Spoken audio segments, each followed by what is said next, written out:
You ever had things that you really, really want to do, that you intend to do, but at the end of the day, it just seems like you never had enough time to get to it? I've got tried and true techniques that can help you. My name's Mike Alder. I run a law firm, Alder Law, that has recovered over $3.5 billion for my clients. I run several businesses. I have properties around the country that I have to manage.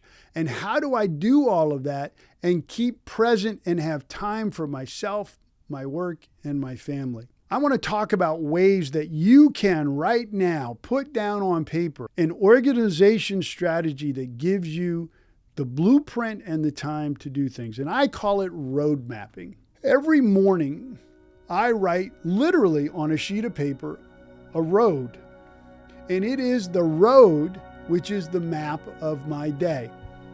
And you can see at the start of the road is the morning, and at the end of the road is when I'm going to sleep. For me, it starts at 4 a.m. and usually ends around 8:30 p.m. On this road map, I have times that I fill in throughout the day of non-negotiable things. For me as a lawyer, I may have a deposition, I may have a meeting, I may have court that is a required thing. I also put in non-negotiable things that take up part of my day. For example, I've got a school event, or I've got a date with my wife, or dinner. Now I have created a roadmap for the day, and it is very easy for me to see the blocks of time that are free for me for that day. The very first thing I fill in after I've put in the non-negotiable things is I list my routines for the morning. Now, I have been doing these routines for years. I don't even know how many years. And I still, every single day, write my list of routines on my roadmap, and then I cross them off as I get there. I get distracted like everybody.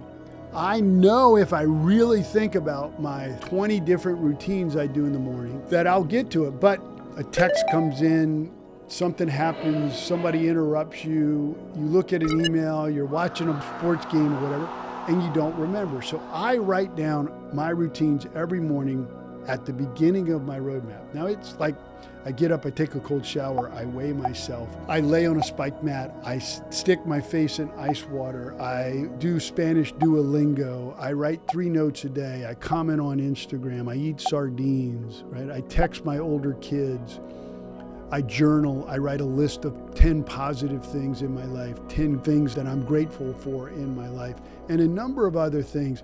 And I literally write that every single day because it reinforces me doing it.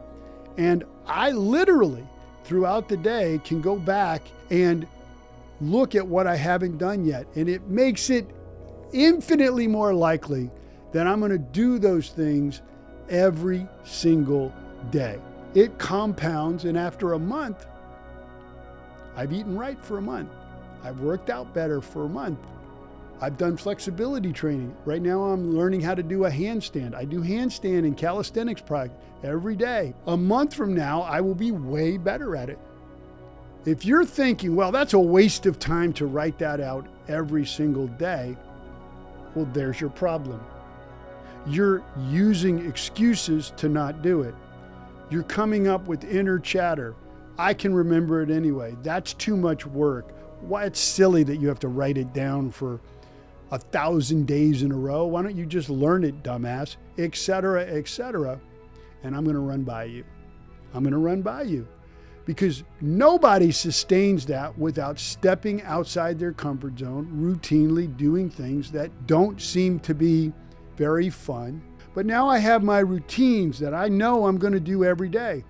I have my list of non-negotiables on my map of the day. I may have a deposition from 10 to 11, and then I got a lunch at noon. And so I can clearly see that between 11 and 12, I have a block of time. And then those blocks of time are when I do the things, whatever your job is. For me, emails and communicating with teams, I now can take that hour, I put a timer for that hour or for 40 minutes.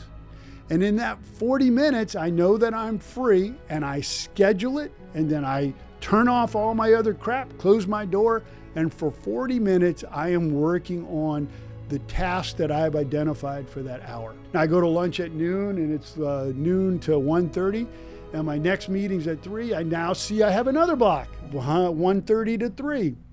Same process, same process. You do this for a week, your life changes. You do it for a month, a cataclysmic change. You do it for a year, you're a god. You do it for 5 years, you are at the top of the food chain in whatever industry that you are in. It takes discipline. One of my routines is making my bed every morning. Little disciplines help you do little disciplines that help you do big disciplines. You slack on the little disciplines, you will always slack on the big disciplines. This is a blueprint of success. If you want to see an example, hell, I did one this morning. I'm happily going to show you my roadmap for today. I have one for yesterday, and I don't keep them. I throw them out after I use them because it is something that I repeat day after day after day. I write the same routines day after day after day, but I improve day after day after day. Excellence is mostly ordinary behavior repeated over time to become a good habit that you mix with other good habits to become great at whatever you want.